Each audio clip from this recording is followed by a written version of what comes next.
get this episode started. So we left off, I believe, on chapter 38. And once again, I don't want to repeat myself too much, but just in case you didn't listen to the intro, we ended off with the battle between the very few Hebrews, which was Jacob and his sons, and a handful of some loyal people that worked for Jacob, or had some kind of acquaintance, business partner, helpers on the land. Only ones, probably about, I think it was like less than 300 of them. And they were going against about 10,000 Canaanites, all armored up on horses, the whole nine. And Judah specifically put the fear in the Canaanites when they saw how powerful he was. He was picking up stones that weighed 80, 90 pounds and throwing them like baseballs and just cracking people's skulls with these stones. And to be more specific, there was an epic battle between him and his enemy Jasher, who was a very well-known warrior, very valiant. That's how you say the word. Sorry, get tongue twisted sometimes. And the way it's described, the way I read it, the way it's written, it sounds like an epic movie, man. It goes into detail how he picked up the rock, boom, broke his shield in half with it. The whole battlefield heard it. They all stopped to see. Judah was very, knew how to do some good defense, was ducking and dodging the spears, the arrows, and at one point he ducked and cut his Achilles, and he dropped, and then he cut his head off, put his head on a spear, and took all his armor. Like some straight up, like, I'm your daddy now type of, showcase with the head on the spear and wearing his armor. That's some serious stuff right there. So that's how chapter 38 ended. Now let's get into chapter 39 and let's see how it continues. All right, let me get situated. I'm on this small little desk with barely any room. Okay. Chapter 39. Excuse me. And when the sons of Jacob went from the city of Sarton, they had gone about 200 cubits when they met the inhabitants of Tapnach coming toward them. For they went out to fight with them, because they had smitten the king of Tapnach and all his men. So all that remained in the city of Tapnach came out to fight with the sons of Jacob, and they thought to retake from them the booty and the spoil which they had captured from Jasher and Sarton. And yes, it says booty. I don't know if that's a misspelling or something, but it literally says to retake from them the booty, B-O-O-T-Y, and the spoil which they had captured from Jasher and Sarton. All right. And the rest of the men of Tapnach fought with the sons of Jacob in that place. And the sons of Jacob smote them, and they fled before them, and they pursued them to the city of Arbelan. And they all fell before the sons of Jacob. And the sons of Jacob returned and came to Tapnach to take away the spoil of which Tapnach. When they came to Tapnach, they heard that the people of Arbelan had gone out to meet them to save the spoil of their brethren. And the sons of Jacob left 10 of their men in Tapnach to plunder the city. And they went out toward the people of Arbelan. And the men of Arbelan went out with their wives to fight with the sons of Jacob, for their wives were experienced in battle. And they went out, and 400 men and women. Wow, that's the kind of woman I want right there. The woman I want is the one I can trust to go to battle with. That right there is awesome. It says right there, the wives came out with their husbands to go to battle, were experienced in battle. Now, that right there is badass. So let's read that again. And the men of Arbelan went out with their wives to fight with the sons of Jacob, for their wives were experienced in battle. And they went out about 400 men and women. And all the sons of Jacob shouted with a loud voice, and they all ran toward the inhabitants of Arbelan. And with a great and tremendous voice, and the inhabitants of Arbelan heard the noise of the shouting of the sons of Jacob, and their roaring like the noise of lions, and like the roaring of the sea and its waves. And fear and terror possessed their hearts on the account of the sons of Jacob, and they were terribly afraid of them. And they retreated and fled before them into the city. And the sons of Jacob pursued them to the gate of the city, and they came upon them in the city. And the sons of Jacob fought with them in the city, and all their women were engaged in slinging against the sons of Jacob. And the combat was very severe amongst them the whole of that day till evening. And the sons of Jacob could not prevail over them. And the sons of Jacob had almost perished in that battle. And the sons of Jacob cried unto the Lord and greatly gained strength toward evening. And the sons of Jacob smote all the inhabitants of Arbelan by the edge of the sword, men, women, and the little ones. You know, they got beat up, but at least they had the heart to go fight the women. I mean, I know guys today that that don't even have half the courage of these women. So anyways, getting back to what we were reading, and the sons of Jacob could not prevail over them, and the sons of Jacob had almost perished in the battle, and the sons of Jacob cried unto the Lord, and greatly gained strength toward evening. And the sons of Jacob smote all the inhabitants of Arbelan by the edge of the sword, man, woman, and the little ones. And also the remainder of the people who had fled from Sartan, the sons of Jacob smote them in Arbelan, and the sons of Jacob did unto Arbelan and Tapnach as they had done to Chazar and Sartan. And when the women saw that all the men were dead, they went upon the roofs of the city and smote the sons of Jacob by showering down stones like rain. Wow, what an epic battle. And the sons of Jacob hastened and came into the city and seized all the women and smote them with the edge of the sword. And the sons of Jacob captured all the spoil and booty. It's funny how I just read. Flocks and herds and cattle. And the sons of Jacob did unto Machnamah as they had done to Tapnach, to Chazar, and to Shiloh. And they turned from there and went away. And the fifth day, on the fifth day, the sons of Jacob heard that the people of Gash had gathered against them to battle, because they had slain their king and their captains. For there had been 14 captains in the city of Gash. And the sons of Jacob had slain them all in the first battle. And the sons of Jacob that day girt on their weapons of war. And they marched to battle against the inhabitants of Gash. And in Gash there was a strong and mighty people of the Amorites. And Gash was the strongest and best fortified city of all the cities of the Amorites. And it had 3 walls. So I'm going to assume here there are some giants there, the Amorites, because we know some of the Amorites were giants. And the giants were also known to big, very strong, thick walls. And right here it's pretty much giving that same description. Anyways, continuing. And the sons of Jacob came to Gash, and they found the gates of the city locked, and about 500 men standing at the top of the outermost wall, and a people numerous as the sand upon the sea, as the sand upon the seashore, were in ambush for the sons of Jacob from without the city at the rear thereof. And the sons of Jacob approached to open the gates of the city, and whilst they were drawing nigh, behold, those who were in ambush at the rear of the city came forth from their places and surrounded the sons of Jacob. And the sons of Jacob were enclosed between the people of Gash, and the battle was both to their front and rear. And all the men that were upon the wall were casting from the wall upon them arrows and stones. And Judah, seeing that the men of Gash were getting too heavy for them, gave a most piercing and tremendous shriek, and all the men of Gash were terrified at the voice of Judah's cry. And the men fell from the wall at his powerful shriek, and all those that were from without and within the city were greatly afraid of their lives. So that's very specific there. I mean, I don't want to go off on a tangent here, but that's very interesting that his shout was so terrible that people fell off the wall. I mean, was his shout paralyzing? I mean, we do know certain kind of frequencies can paralyze you, make your ears bleed, can break glass, stuff like that. So are we going to get, like, is that something that could be related to that? Or was God making his, you know what I mean? There's so many different things you can think about, but I think it's very interesting that his shout alone was strong enough to terrify them and even have people fall off the wall. It kind of goes similar to talking about these giants, that they had a shout that could paralyze you. So I don't know if they're related or not, but I think it's very interesting to ponder. Anyways, moving forward. And the sons of Jacob still came nigh to break the doors of the city. And when the men of Gash threw stones and arrows upon them from the top of the wall and made them flee from the gate. Bear with me. Next page. It's a big book. And the sons of Jacob returned against the men of Gash who were with them from without the city. And they smote them terribly, as striking against gourds. And they could not stand against the sons of Jacob, for fright and terror had seized them at the shriek of Judah.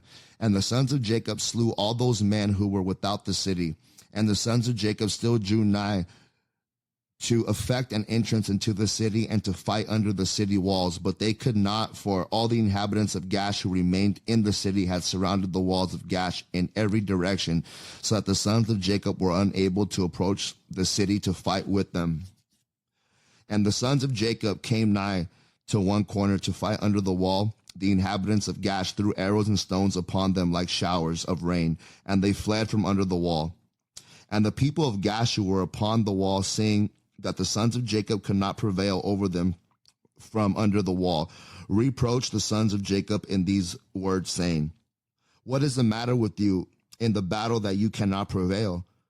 Can you then do unto the mighty city of Gash and its inhabitants as you did to the cities of the Amorites that were not so powerful? Surely to those weak ones amongst you, you did those things and slew them in the entrance of the city, for they had no strength when they were terrified at the sound of your shouting. And will you now then be able to fight in this place? Surely here you will die, and we will avenge the cause of those cities that you have laid waste." And the inhabitants of Gash greatly reproached the sons of Jacob and reviled them with their gods, and continued to cast arrows and stones upon them from the wall. And Judah and his brothers heard the words of the inhabitants of Gash, and their anger was greatly roused. And Judah was jealous of his God in this matter, and he called out and said, "O Lord, help, send help to us and our brothers." And he ran at a distance with all his might, with his drawn sword in his hand, and he sprang from the earth, and by dint of his strength mounted the wall, and his sword fell from his hand. Depending how big that wall is, it's a big jump. And Judah shouted upon the wall, and all the men that were upon the wall were terrified, and some of them fell from the wall into the city and died. And those who were yet upon the wall, when they saw Judah's strength, they were greatly afraid and fled for their lives into the city for safety. And some were emboldened. Some were emboldened to fight with Judah upon the wall, and they came nigh to slay him. When they saw there was no sword in Judah's hand, and they thought of casting him from the wall to his brothers. And 20 men of the city came up to assist them, and they surrounded Judah, and they all shouted over him and approached him with drawn swords, and they were terrified. Judah cried out to his brothers from the wall, and Jacob and his sons drew the bow from under the wall and smote 3 of the men that were upon the top of the wall. And Judah continued to cry, and he exclaimed, "O Lord, help us. O Lord, deliver us." And he cried out with a loud voice upon the wall, and the cry was heard at a great distance. And after this cry, he again repeated to shout, and all the men who surrounded Judah on the top of the wall were terrified.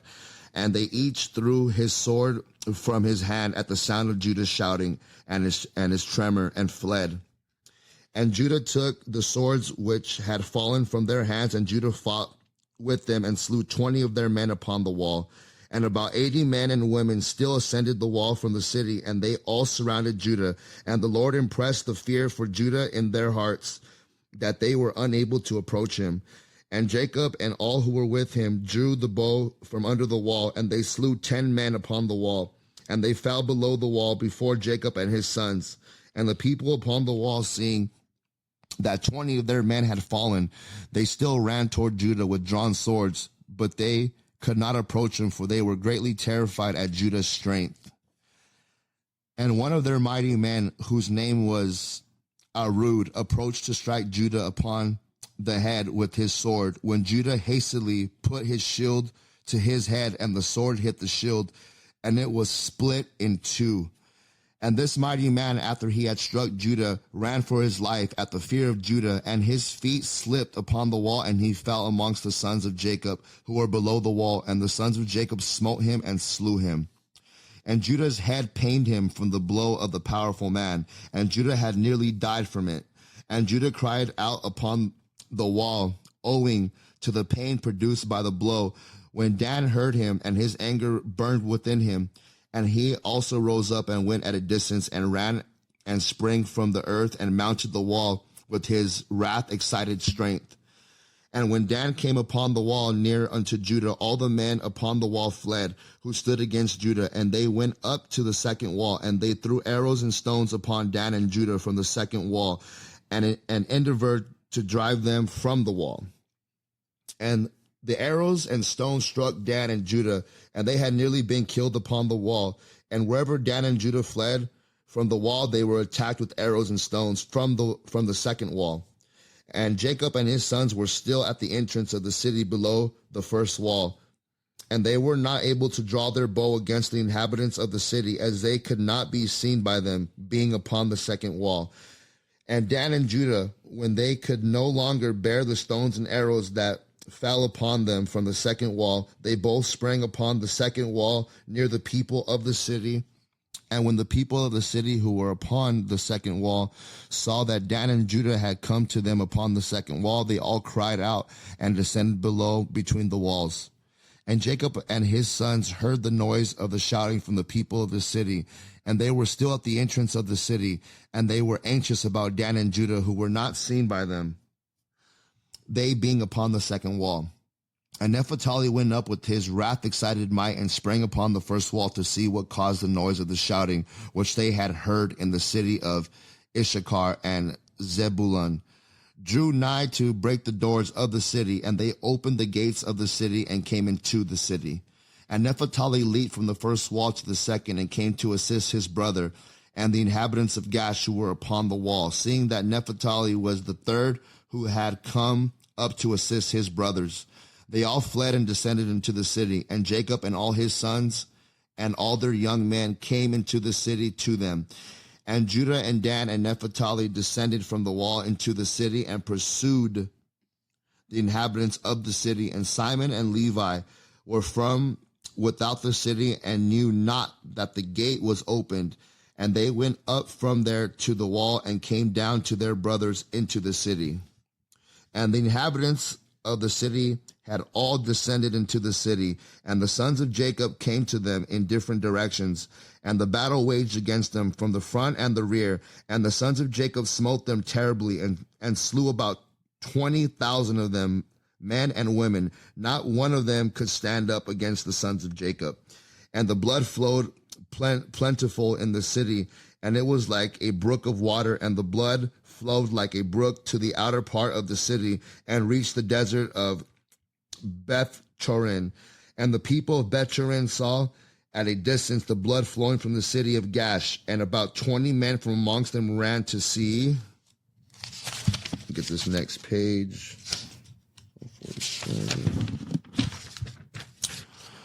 The blood, and they came to the place where the blood was. That's pretty crazy. Let's slow it down and just kind of talk about what we just heard right now. So apparently these walls are very high. They're so high that if you fall from them, you're going to die.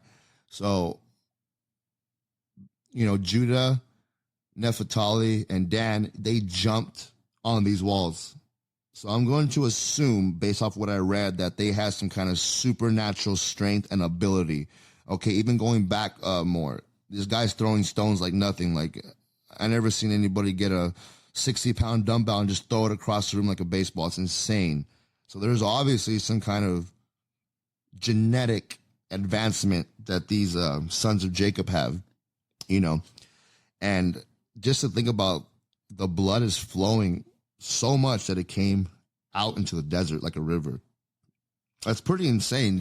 It doesn't sound like a big deal when you're reading it, but when you really put your mind and think about that, 20,000 men they killed, 20,000 men and women, and they were like not even a quarter of them. It's insane to me. And they followed the track of the blood and came to the wall of the city of Gash, and they saw the blood issue from the city, and they heard the voice crying from the inhabitants of Gash, for it ascended unto heaven, and the blood was continuing to flow abundantly like a brook of water. And all the sons of Jacob were still smiting the inhabitants of Gash, and were engaged in slaying them till evening, about 20,000 men and women. And the people of Beth-Torren said, surely this is the work of the Hebrews, for they are still carrying on war in all the cities of the Amorites.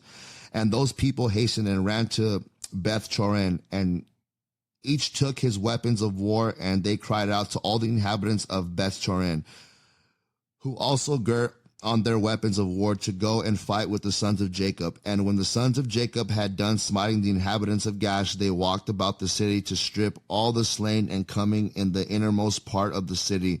And farther on they met 3 very powerful men, and there was no sword in their hand.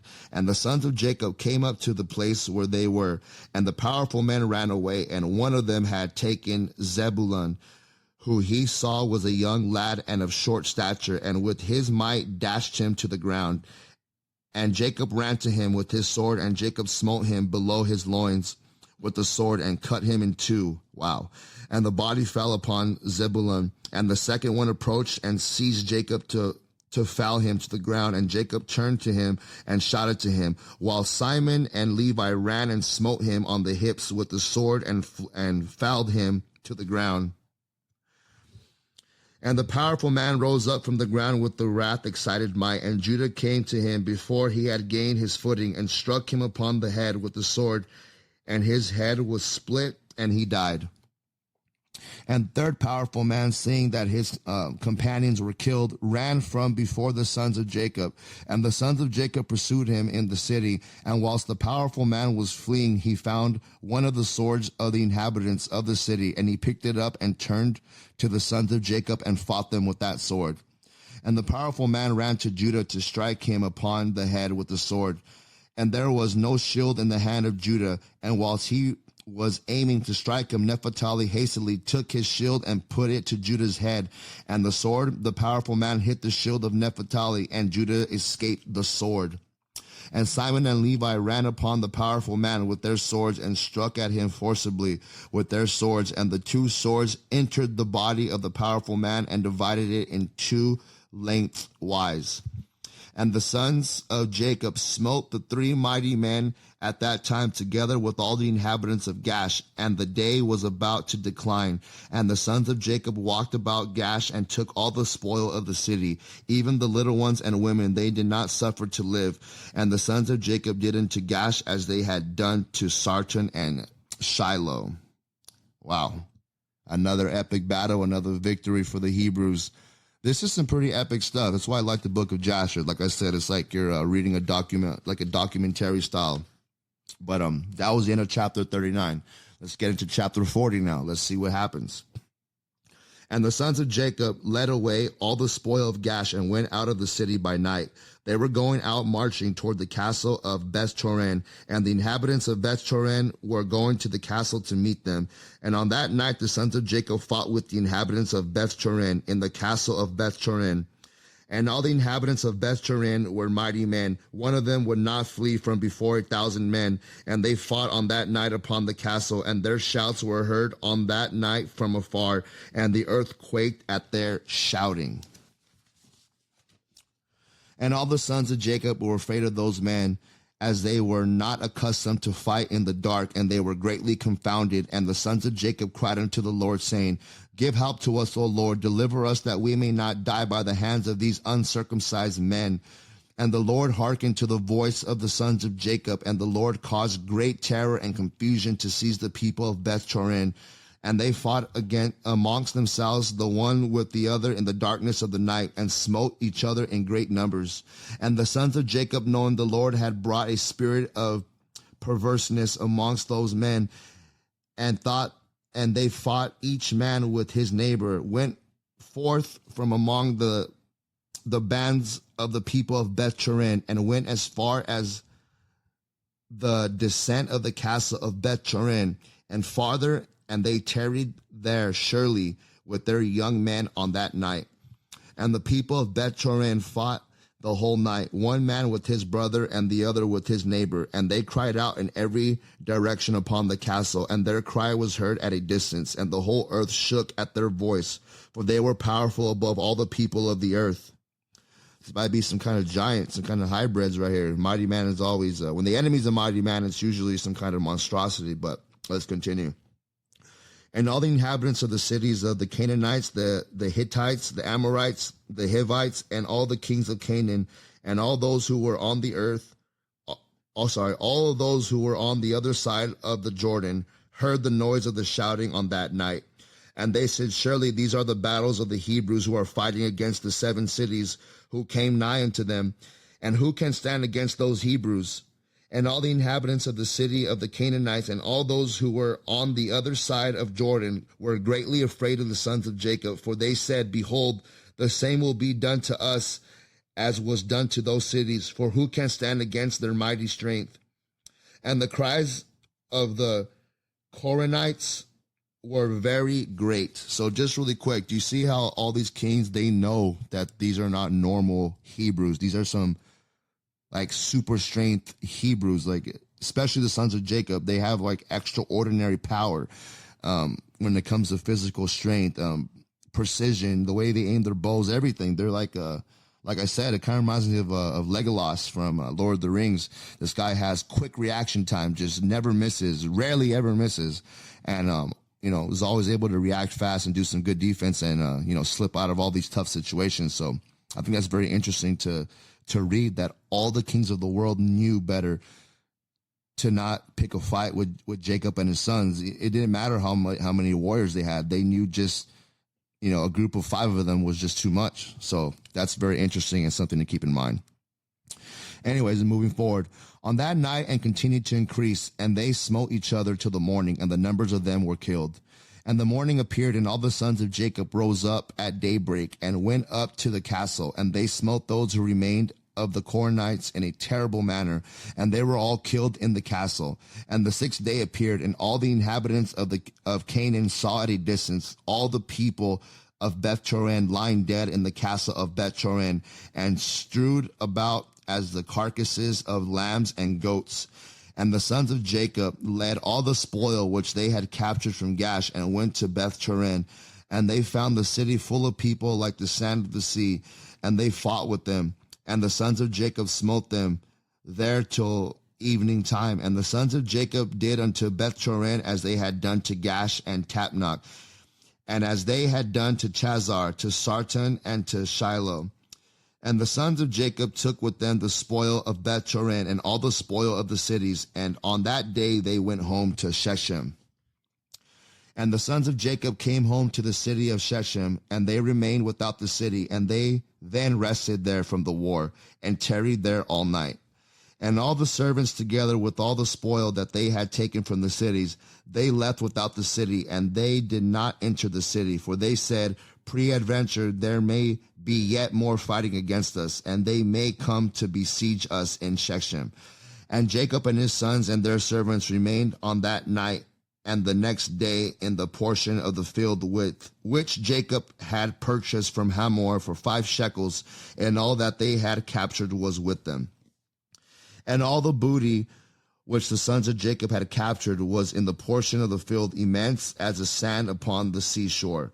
And the inhabitants of the land observed them. Next page. I'm going to have to Google this booty thing really quick. I want to know what they're talking about in a second here. From afar, and all the inhabitants of the land were afraid of the sons of Jacob, who had done this thing, for no king from the days of old had ever done to the likes of that. I don't blame him either. I ain't trying to fight no superhuman. And the 7 kings of the Canaanites resolved to make peace with the sons of Jacob, for they were greatly afraid of their lives on the account of the sons of Jacob. On that day, being the 7th day, Japhias, king of Hebron, sent secretly to the king of Ai, and to the king of Gibeon, and to the king of Shalem, and to the king of Adullam, and to the king of Lachish, and to the king of Chazar, and to all the Canaanitish kings who were under their subjection, saying, Go up with me, and come to me, that we may go to the sons of Jacob, and I will make peace with them, and form a treaty with them, lest all your lands be destroyed by the swords of the sons of Jacob, as they did to Shechem and the cities around it, as you have heard and seen. And when you come to me, do not come with many men, but let every king bring his 3 head captains, and every captain bring 3 of his officers. And come all of you to Hebron, and we will go together to the sons of Jacob, and supplicate them that they shall form a treaty of peace with us. And all those kings did as the king of Hebron had sent to them. for they were all under his counsel and command. And all the kings of Canaan assembled to go to the sons of Jacob to make peace with them. And the sons of Jacob returned and went to the portion of the field that was in Shechem, for they did not put confidence in the kings of the land. And the sons of Jacob returned and remained in the portion of the field 10 days, and no one came to make war with them. And when the sons of Jacob saw that there was no appearance of war, they all assembled and went to the city of Shechem, and the sons of Jacob remained in Shechem. And at the expiration of 40 days, all the kings of the Amorites assembled from all their places and came to Hebron, to Japhiah, king of Hebron. And the number of the kings that came to Hebron to make peace with the sons of Jacob was 21 kings, and the number of captains that came with them was 69. And their men were 189. And all these kings, their men rested by Mount Hebron. And the king of Hebron went out with his 3 captains and 9 men. And these kings resolved to go to the sons of Jacob to make peace. And they said unto the king of Hebron, Go thou before us with thy men, and speak for us unto the sons of Jacob, and we will come after thee and confirm thy words. And the king of Hebron did so. And the sons of Jacob heard that all the kings of Canaan had gathered together and rested in Hebron. And the sons of Jacob sent 4 of their servants as spies, saying, Go and spy these kings, and search and examine their men, whether they are few or many, and if they are but few in number, number them all and come back. And the servants of Jacob went secretly to the kings, and did as the sons of Jacob had commanded them. And on that day they came back to the sons of Jacob and said unto them, We came unto those kings, and they are but few in number, and we numbered them all, and behold, they were 288 kings and men together. And the sons of Jacob said, There are but few in number, therefore we will not go out to them. And in the morning the sons of Jacob rose up and chose 60 of their men, and 10 of the sons of Jacob went with them. And they girt on their weapons of war, for they said, They are coming to make war with us, for they knew not that they were coming to make peace with them. And the sons of Jacob went with their servants to the gate of Shechem toward the kings, and their father Jacob was with them. And when they had come forth, behold, the king of Hebron and his 3 captains and 9 men with him were coming along the road against the sons of Jacob. And the sons of Jacob lifted up their eyes and saw at a distance Japhiah, king of Hebron, with his captains coming toward them. And the sons of Jacob took their stand at the place of the gate of Shechem and did not proceed. And the king of Hebron continued to advance, he and his captains, until he came nigh to the sons of Jacob. And he and his captains bowed down to them to the ground, and the king of Hebron sat with his captains before Jacob and his sons. And the sons of Jacob said unto him, What has befallen thee, O king of Hebron? Why hast thou come to us this day? What doest thou require from us? And the king of Hebron said unto Jacob, I beseech thee, my lord, all the kings of the Canaanites this day come to make peace with you. And the sons of Jacob heard the words of the king of Hebron, and they would not consent to his proposals, for the sons of Jacob had no faith in him, for they imagined that the king of Hebron had spoken deceitfully to them. And the king of Hebron knew from the words of the sons of Jacob they did not believe his words. And the king of Hebron approached nearer to Jacob and said unto him, I beseech thee, my lord, to be assured that all these kings have come to you on peaceable terms, for they have not come with all their men, neither did they bring their weapons of war with them, for they have come to seek peace from my lord and his sons. And the sons of Jacob answered the king Hebron, saying, Send thou to all these kings, and if thou speakest truth unto us, let them each come singly before us, and if they come unto us unarmed, we shall then know that they speak peace from us. And Japhiah, king of Hebron, sent 1 of his men to the kings, and they all came before the sons of Jacob and bowed down to them to the ground. And these kings sat before Jacob and his sons, and they spoke unto them, saying, We have heard all that you did unto the kings of the Amorites with your sword and exceedingly mighty arm, so that no man can stand up before you. And we were afraid of you for the sake of our lives, lest it should befall us as it did to them. So we have come unto you to form a treaty of peace between us, and now therefore contract with us a covenant of peace and truth, that you will not meddle with us in so much as we have not meddled with you. And the sons of Jacob knew that they had really come to seek peace from them. And the sons of Jacob listened to them and formed a covenant with them. And the sons of Jacob swore unto them that they would not meddle with them. And all the kings of the Canaanites swore also to them. And the sons of Jacob made them tributary from that day forward.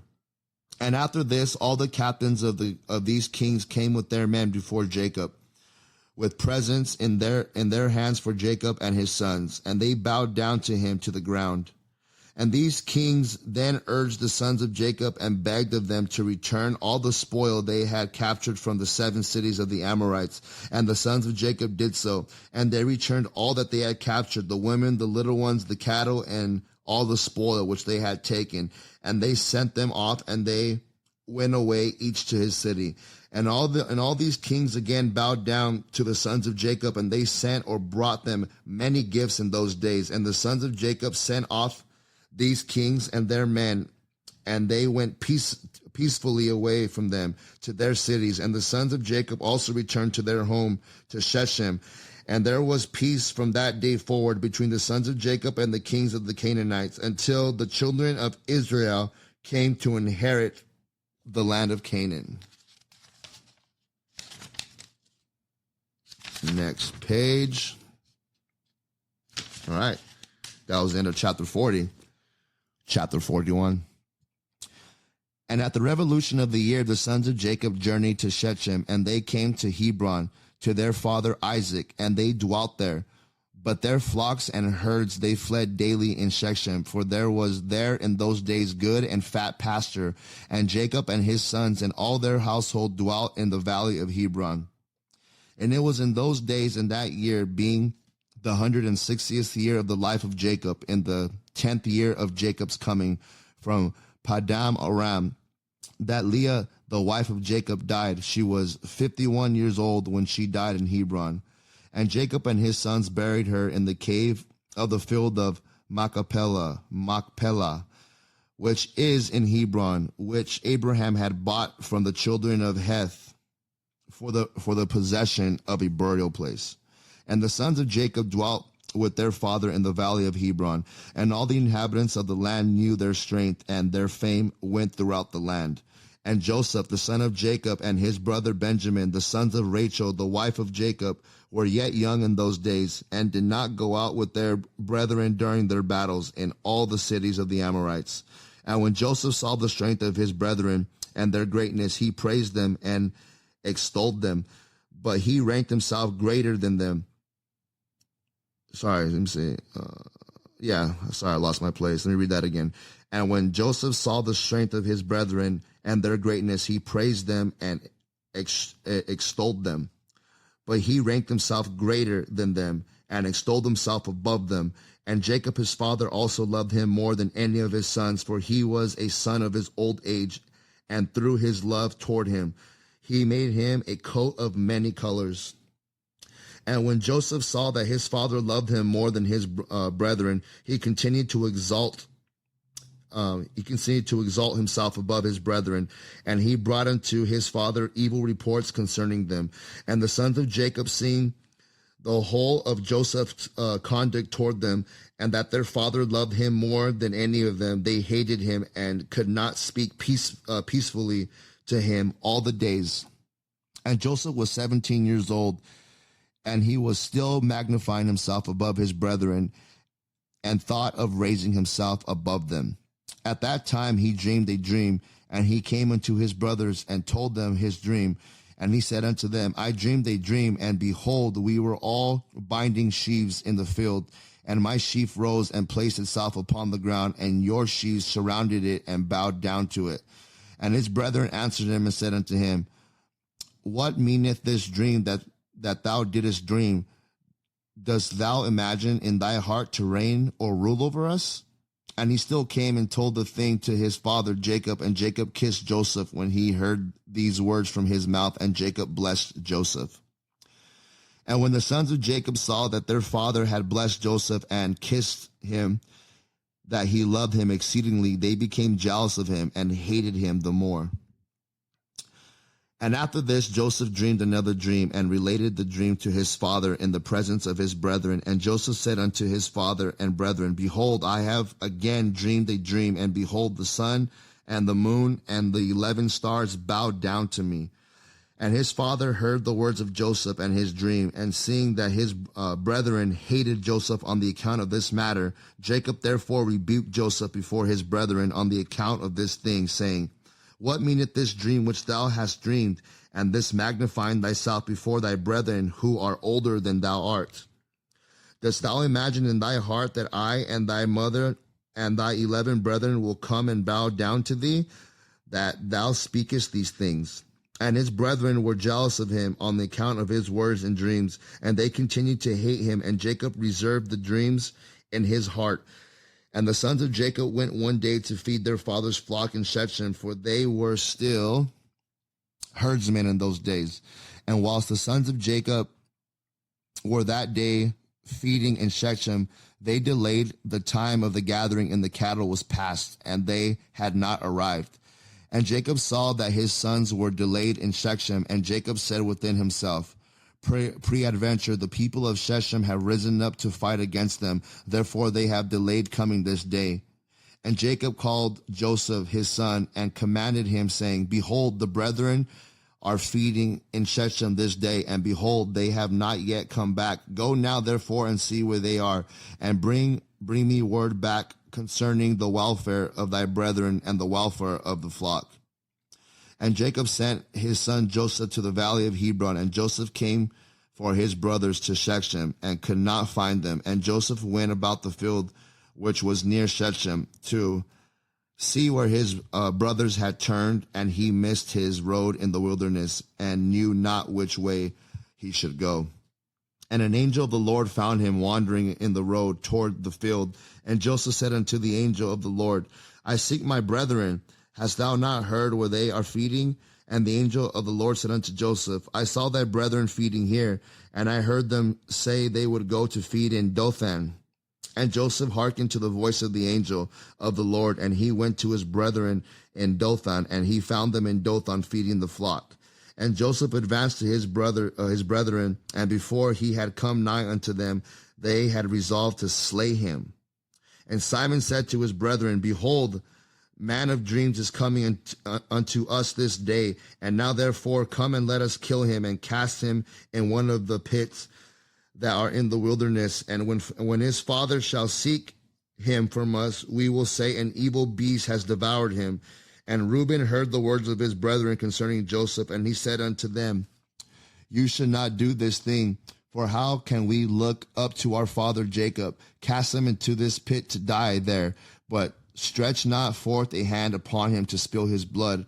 And Reuben said this in order to deliver him from their hand, to bring him back to his father.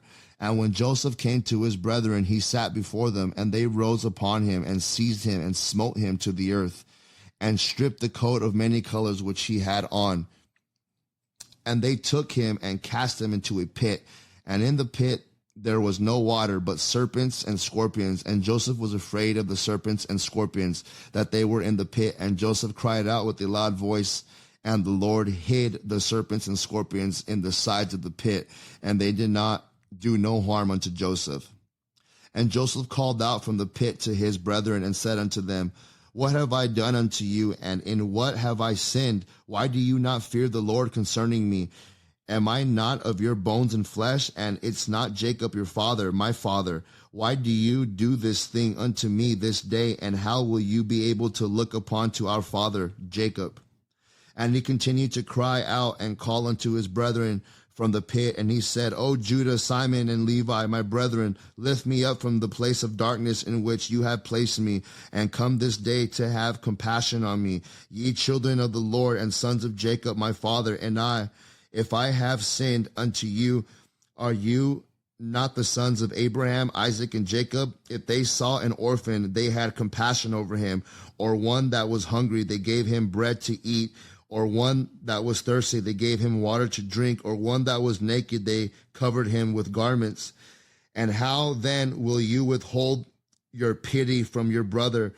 For I am your flesh and bones. And if I have sinned unto you, surely you will do this on account of my father. And Joseph spoke these words from the pit, and his brethren could not listen to him,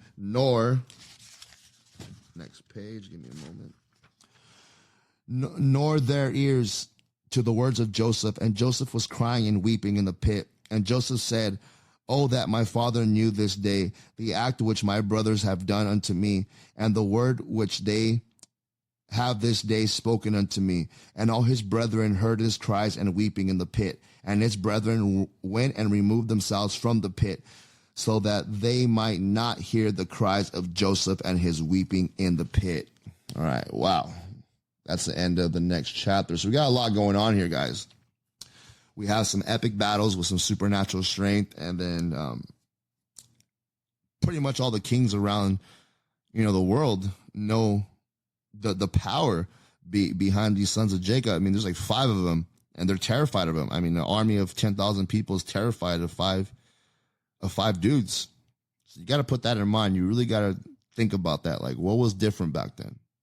Yes, the Holy Spirit was in them. God was guiding them. But there was something else. They were just stronger than everybody else, naturally stronger. They're like a direct descendant of Abraham, Noah, all that good stuff. So it's very interesting to think about that. And then now, as holy as these people are, I find it very strange that it was that easy for them just to all plan to murder their own brother over like these dreams. And some people may think, oh man, that's just a little too much. And it is too much. You shouldn't do that to your brother. But think about how serious and how real these blessings were and dreams. These people knew back then that a dream just wasn't a dream. So if he's dreaming that he's going to be the king, they knew that his dreams were going to come true in some way or form, because this is how God will communicate with you. This is how visions were seen. This is how things were done. Dreams are not just some random thing. These dreams were very important. And as many other dreams in the Bible end up coming true, or in some way have some kind of, symbology of what's going to happen. And, moving even further, his father knew this too. His father completely believed this dream, even so much where he just told him, hey, pipe down a little bit. I want your brothers getting jealous. And he blessed him too. And that really pissed off his brother. So there's definitely something very real about blessings and dreams. And it was a big deal. So much as into they want to murder their own brother. So that's very interesting to think about. So I'm going to read about 1 or 2 more chapters and cut it off. These chapters are long, man. Each chapter is about 5 pages. So yeah, we're going about an hour, right? Yeah. So these chapters are just long, but I'm going to read about 2 more. Try to get 2 more in. All right. Chapter 42. And they went and sat on the opposite side, about the distance of a bow shot. And they sat there to eat bread. And whilst they were eating, they had counseled together what was to be done with him, whether to slay him or to bring him back to his father. They were holding the counsel when they lifted up their eyes and saw, and behold, there was a company of Ishmaelites coming at a distance by the road of Gilead, going down to Egypt. And Judah said unto them, What gain will it be to us if we slay our brother? Peradventure God will require him from us. This then is the counsel proposed concerning him, which you shall do unto him. Behold, this company of Ishmaelites going down to Egypt. Now therefore come, let us dispose of him to them, and let not our hand be upon him. And they will lead him along with them, and he will be lost amongst the people of the land, and we will not put him to death with our own hands. And the proposal pleased his brethren, and they did according to the word of Judah. And whilst they were discoursing about this matter, and before the company of the Ishmaelites had come up to them, 7 trading men of the Median passed by them. And as they passed, they were thirsty, and they lifted up their eyes and saw the pit in which Joseph was immersed. And they looked and beheld, every species of bird was upon him. And these Midianites ran to the pit to drink water, for they thought that it contained water. And on coming before the pit, they heard the voice of Joseph crying and weeping in the pit. And they looked down into the pit, and they saw, and behold, there was a young youth of comely appearance and well favored. And they called unto him and said, Who art thou, and who brought thee hither, and who placed thee in this pit in the wilderness? And they all assisted to raise up Joseph, and they drew him out and brought him up from the pit, and took him and went away on their journey and passed by his brethren. And these said unto them, Why do you do this to take our servant from us and to go away? Surely we placed this youth in the pit because he rebelled against us. And you come and bring him up and lead him away. Now then, give us back our servant. And the Midianites answered and said unto the sons of Jacob, Is this your servant, or does this man attend you? Peradventure you are all his servants, for he is more comely and well-favored than any of you. And why do you all speak falsely unto us? That's interesting. They kind of knew they were lying already. Now therefore we will not listen to your words nor attend to you, for we found the youth in the pit in the wilderness, and we took him. We will therefore go on. And all the sons of Jacob approached them and rose up to them and said unto them, Give us back our servant, and why will you all give us back our servant, and why will you all die by the edge of the sword? And the Midianites cried out against them, and they drew their sword and approached to fight with the sons of Jacob. And behold, Simon rose up from his seat against them and sprang upon the ground and drew his sword and approached the Midianites. And he gave a terrible shout before them, so that his shouting was heard at a distance, and the earth shook at Simon's shouting. Here we go again with that shouting, that supernatural shouting.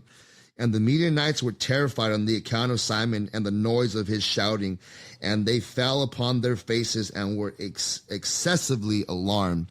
You see, this is not a regular shout, guys. This is something that this shout goes through your soul, okay? It paralyzes you. Fell on their face, okay? I don't think that's a metaphor. It's literally, okay? Anyways, moving forward. And Simon said unto them, Verily I am Simon, the son of Jacob the Hebrew, who have only with my brother destroyed the city of Shechem and the cities of the Amorites. So shall God moreover do unto me, that if all your brethren, the people of Midian, and also the kings of the Canaan, were to come with you, they could not fight against me. Now therefore give us back the youth whom you have taken, lest I give your flesh to the birds of the skies and the beasts of the earth. And the Midianites were more afraid of Simon, and they approached the sons of Jacob with terror and fright, and with pathetic words, saying, Surely you have said that the young man is your servant, and that he rebelled against you, and therefore you placed him in the pit. What then will you do with a servant who rebels against his master? Now therefore sell him unto us, and we will give you all that you require for him. And the Lord was pleased to do this in order that the sons of Jacob should not slay their brother. And the Midianites saw that Joseph was of comely appearance and well-favored. They desired him in their hearts and were urgent to purchase him from his brethren. And I'm not trying to get a little weird here, but I just find it very interesting that a bunch of grown men, adult grown men, were very adamant. They did not want to let this kid go because they thought he was good looking and handsome. It's a little weird. I don't know if that was a custom. I mean, is that something that was going on back then? Good looking young boys were easier to hire. I mean, I think it's very weird that the only reason why they wanted him because he was just a really handsome guy to them. It'll make sense if it was a bunch of women, but it's a bunch of dudes. But anyways, I digress. Continuing. And the sons of Jacob hearkened to the Midianites, and they sold their brother Joseph to them for 20 pieces of silver. And Reuben, their brother, was not with them. And the Midianites took Joseph and continued their journey to Gilead. They were going along the road, and the Midianites repented of what they had done in having purchased the young man. And one said to the other, What is this thing that we have done in taking this youth from the Hebrews, who is of comely appearance and well-favored? Perhaps this youth is stolen from the land of the Hebrews, and why then have we done this thing? And if he should be sought for and found in our hands, we shall die through him. Now surely hardy and powerful men have sold him to us, the strength of whom you saw this day. Perhaps they stole him from his land with their might and with their powerful arm, and have therefore sold him to us for the small value which we gave unto them.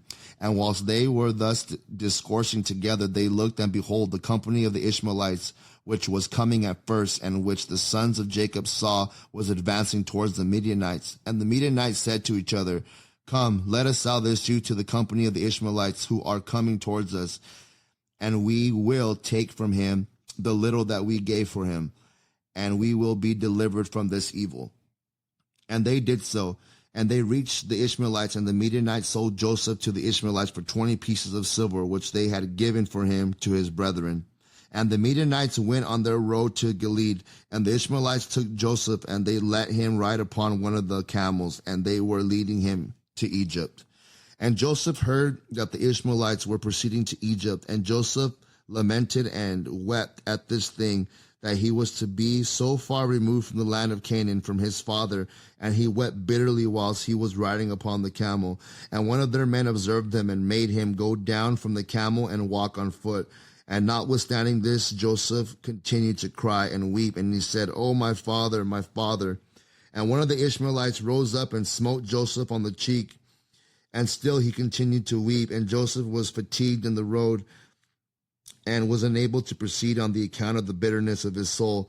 And they all smote him and afflicted him in the road, and they terrified him in order that he might cease from weeping. That's kind of sad, man. It's like he's crying too much, they're smacking him around, and he just keeps crying more. You know, something I learned, man, is keep your mouth shut. When you're in custody, don't show any weakness, don't show anything, just be stoic, in my opinion. And the Lord saw the ambition of Joseph and his troubles, and the Lord brought down upon those men darkness and confusion, and the land of everyone that smote him became withered. And they said to each other, What is this thing that God has done to us in the road? And next page. And they knew not that this befell them on account of Joseph. And the men proceeded on the road, and they passed along the road of Ephrath, where Rachel was buried. And Joseph reached his mother's grave, and Joseph hastened and ran to his mother's grave, and fell upon the grave of Egypt. And Joseph cried aloud upon his mother's grave, and he said, O my mother, O thou who didst give me birth, awake now, and rise and see thy son, how he has been sold for a slave, and no one to pity him. Oh, rise and see thy son, weep with me on account of my troubles, and see the heart of my brethren. Arouse, my mother, arouse, awake from thy sleep for me, and direct thy battles against my brethren. Oh, how have they stripped me of my coat, and sold me already twice for a slave, and separated me from my father, and there is no one to pity me. Arouse and lay thy cause against them before God, and see whom God will justify in the judgment, and whom he will condemn. Rise, O my mother, rise, awake from thy sleep, and see my father, how his soul is with me this day, and comfort him and ease his heart. And Joseph continued to speak these words, and Joseph cried aloud and wept bitterly upon his mother's grave. And he ceased speaking, and from bitterness of the heart he became still as a stone upon the grave. And Joseph heard a voice speaking to him from beneath the ground, which answered him with bitterness of heart, and with a voice of weeping, praying in these words, my son Joseph, I have heard the voice of thy weeping, and the voice of thy lamentation. I have seen thy tears. I know thy troubles, my son, and it grieves for me thy sake, and abundant grief is added to my grief. Now therefore, my son Joseph, my son, hope to the Lord, and wait for him, and do not fear, for the Lord is with thee. He will deliver thee from all trouble. Rise, my son, go down unto Egypt with thy masters, and do not fear, for the Lord is with thee, my son. And she continued to speak like unto these words unto Joseph, and she was still. And Joseph heard this, and he wondered greatly at this, and he continued to weep. And after this, one of the Ishmaelites observed him crying and weeping upon the grave, and his anger was kindled against them. And he drove him from there, and he smote him and cursed him. And Joseph said unto the man, May I find grace in your sight to take me back to my father's house, and he will give you abundance of riches. And they answered him, saying, Art thou not a slave? And where is thy father? And if thou hadst a father, thou wouldest not already twice have been sold for a slave for so little value. And their anger was still roused against him, and they continued to smite him and to chastise him. And Joseph wept bitterly. And the Lord saw Joseph's affliction, and Lord again smote these men and chastised them. And the Lord caused darkness to envelope them upon the earth. And the lightning flashed, and the thunder roared, and the earth shook at the voice of the thunder and of the mighty wind. And the men were afraid, terrified, and knew not where they should go. And the beasts and the camels stood still, and they led them, but they would not go. They smote them, and they crouched upon the ground. And the men said to each other, What is this that God has done to us? What are your transgressions, and what are our sins, that this thing has thus befallen us? And one of them answered and said unto them, Perhaps on the account of the sin of afflicting this slave has this thing happened to this day to us. And now therefore implore him strongly to forgive us, and then we shall know on whose account this evil befalleth us. And if God shall have compassion over us, then we shall know that all this cometh to us on account of the sin afflicting this slave. And the men did so, and they supplicated Joseph and pressured him to forgive them. And they said, We have sinned to the Lord and to thee. Now, therefore, vouchsafe to requests of thy God, that he shall put away his death from amongst us, for we have sinned to him. And Joseph did according to their words, and the Lord hearkened to Joseph. And the Lord put away the plague which he had inflicted upon those men on the account of Joseph. And the beasts rose up from the ground, and they conducted them. And they went on, and raging storm abated, and the earth became tranquilized. And the men proceeded on their journey to go down to Egypt. And the men knew that this evil had befallen them on the account of Joseph. And they said to each other, Behold, we know that it was on account of his affliction that this evil befell us. Now therefore, why shall we bring this death upon our souls? Let us hold counsel what to do with this slave. And one answered and said, Surely he told us to bring him back to his father. Now therefore, come, let us take him back, and we will go to the place that he will tell us, and take from his family the price that we gave for him, and we will then go away. And one answered again and said, Behold, this counsel is very good, but we cannot do so, for the way is very far from us, and we cannot go out of our road. And one more answered and said unto them, This is the counsel to be adopted. We will not serve from it. Behold, we are this day going to Egypt, and when we shall have come to Egypt, we will sell him there at a high price, and we will be delivered from this evil. And this thing pleased the men, and they did so. And they continued their journey to Egypt with Joseph. All right, it's the end of chapter 42. Getting pretty crazy right now. So I guess they're kind of slapping him around, kind of beating him up, probably hitting him with the blunt of the sword. And every time they would beat him up, I guess a storm would come to the point where the animals didn't want to move. And, God knows how much worse it would have been if they didn't listen. So that's pretty crazy how, back then, there was, right now, even though, the supernatural realm is becoming more real, there's less atheists nowadays than there ever has before.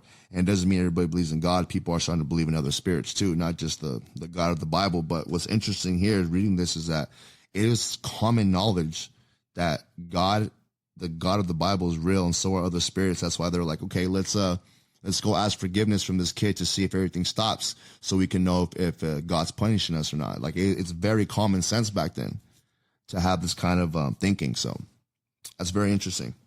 All right, I'm going to come up to the last chapter, chapter 43. And when the sons of Jacob had sold their brother Joseph to the Midianites, their hearts were smitten on account of him, and they repented of their acts, and they sought for him to bring him back, but could not find him. And Reuben returned to the pit in which Joseph had been put in order to lift him out and restore him to his father. And Reuben stood to the pit, and he heard not a word. And he called out, Joseph, Joseph, and no one answered or uttered a word. And Reuben said, Joseph has died through fright, or some serpent has caused his death. And Reuben descended into the pit, and he searched for Joseph and could not find him in the pit. And he came out again. And Reuben tore his garments, and he said, the child is not here, and how shall I reconcile my father about him if he be dead? And he went to his brethren and found them grieving on the account of Joseph and counseling together how to reconcile their father about him. And Reuben said unto his brethren, I came to the pit, and behold, Joseph was not there. What then shall we say unto our father? For my father will only seek the lad from me. And his brethren answered him, saying, Thus and thus we did, and our hearts afterwards smote us on account of this act, and we now sit to seek a pretext. How shall we reconcile our father to it? And Reuben said unto them, What is this you have done to bring down the gray hairs of our father in sorrow to the grave? The thing is not good that you have done. And Reuben sat with them, and they all rose up and swore to each other not to tell this thing unto Jacob. And they all said, The man who will tell this to our father or his household, or who will report this to any of the children of the land, we will all rise up against him and slay him with the sword. And the sons of Jacob feared each other in this matter, from the youngest to the oldest. Next page. That's pretty crazy, man. It's pretty evil. They're not only were they going to kill their brother, they're all vowing to kill each other. Insane, man. It's insane when the devil creeps in. He just does some crazy stuff to even the mightiest warriors of God. I think that's why the Bible says, if the days weren't shortened, there will be no one left to be saved. I think that kind of goes with that a little bit. Anybody can be deceived. Anyways, moving forward. One spoke a word, and they concealed the thing in their hearts, and they afterwards sat down to determine and invent something to say unto their father Jacob concerning all these things. And Ishtar said unto them, Here is an advance for you, if it seem good in your eyes to do this thing. Take the coat which belongeth to Joseph, and tear it, and kill a kid of the goats, and dip it in its blood, and send it to our father, and when he seeth it, he will say, An evil beast has devoured him. Therefore tear ye this coat, and behold, his blood will be upon this coat, and by your doing this we shall be free of our father's murmurings. Let's see. And Issachar's advice pleased them, and they hearkened unto him, and they did according to the word of Issachar, which he had counseled them. And they hastened and took Joseph's coat and tore it.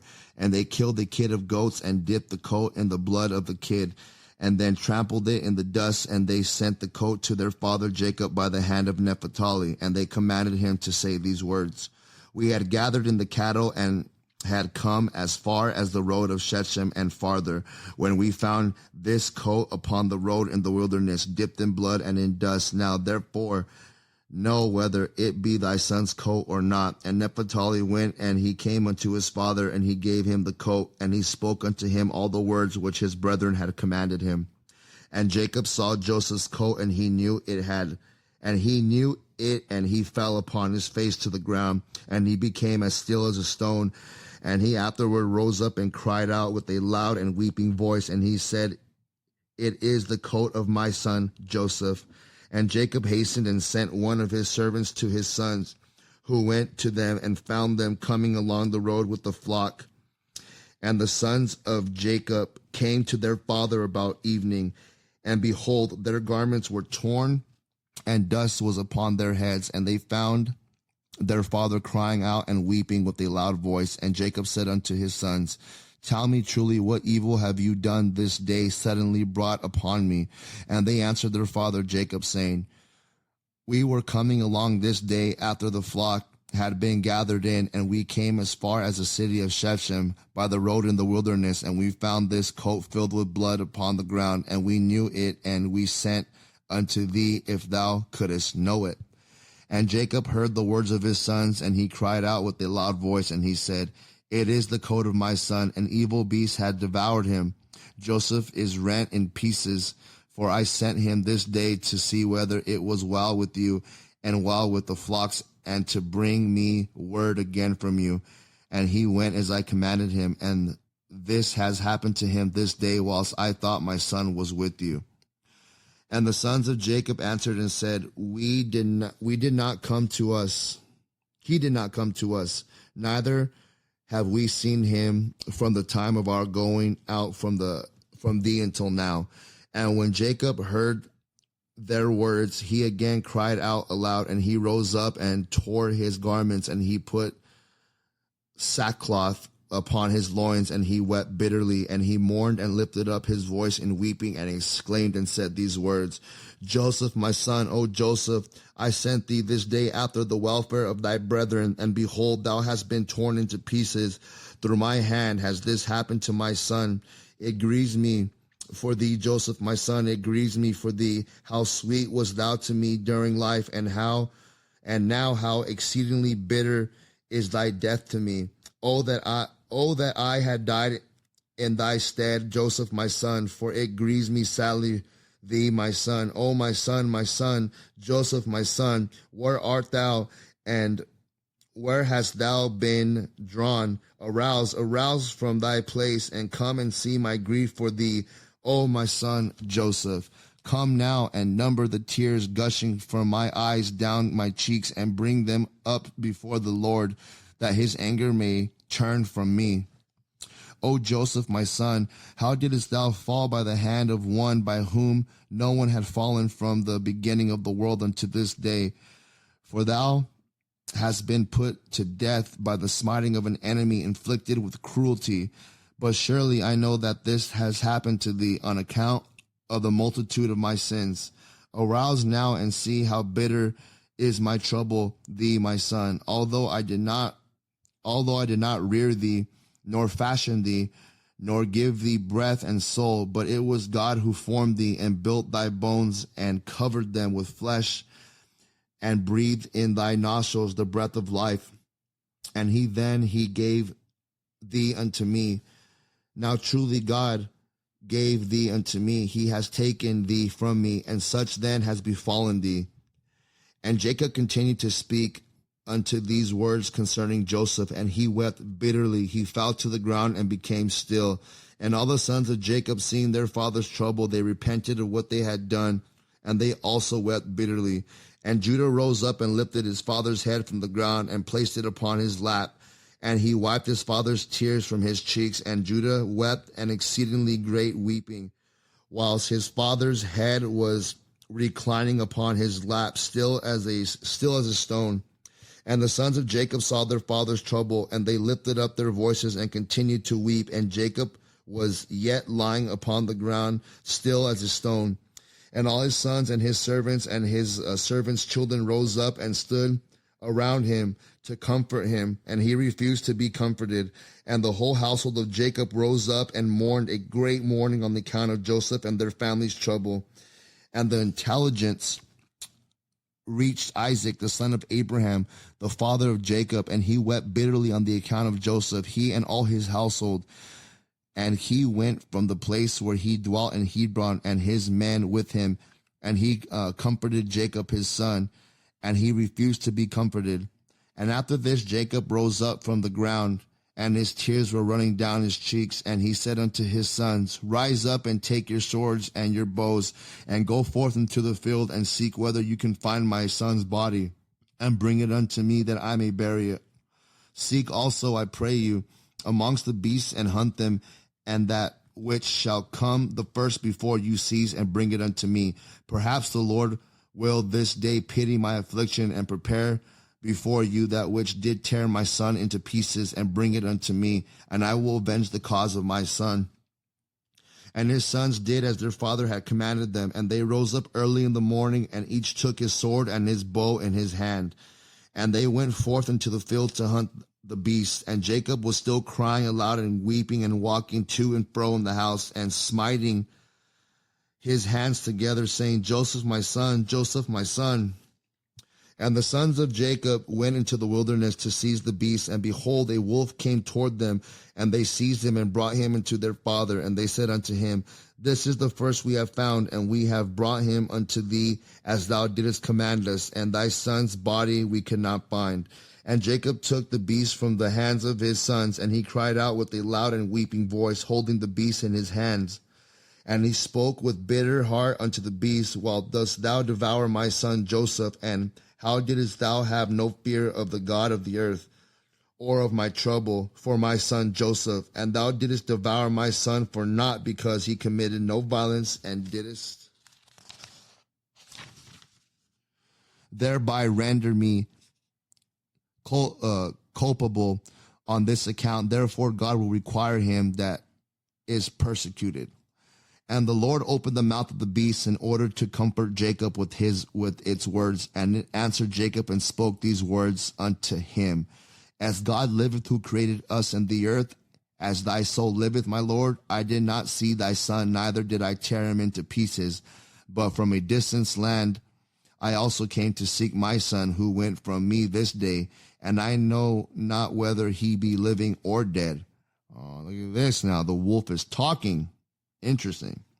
And I came this day into the field to seek my son, and your sons found me and seized me and increased my grief, and have this day brought me before thee, and I have now spoken all my words to thee. And now therefore, O son of man, I am in thy hands, and do unto me this day as it may seem good in thy sight. But by the life of God, who created me, I did not see thy son, nor did I tear him to pieces, neither has the flesh of man entered my mouth all the days of my life. And when Jacob heard the words of the beast, he was greatly astonished, and sent forth the beast from his hands, and she went her way. And Jacob was still crying aloud and weeping for Joseph after that day, and he mourned for his son many days. All right, we're going to stop there. That's very interesting. End of chapter 43. That's very interesting, man. This wolf just, I mean, it stunned him. He's like, it astonished him. Like, I could just imagine, you're crying, why is this happening? You're with your puppy who's never spoken a word. And then, your heart is grieving. And all of a sudden the dog just talks back in plain English or whatever, plain Hebrew, whatever they spoke back then. That's crazy. I mean, these little things are insane to me. He's talking to a wolf, and the wolf is talking to him like having a regular conversation. It's like, perfect language. He's like, you can do whatever you want with me, but I'm telling you right now, I didn't see your son and I didn't eat your son. And I've never eaten a human my entire life. So, and at that point, I believe it too. I mean, if this dog is talking to me and I'm praying to God and this is all happening at the same time, you best believe God gave that animal the power to assure Jacob that his son Joseph was not killed by a wild beast. But we're going to stop right there on chapter 43. We will continue on chapter 44 sometime this week. Hope you guys are enjoying it.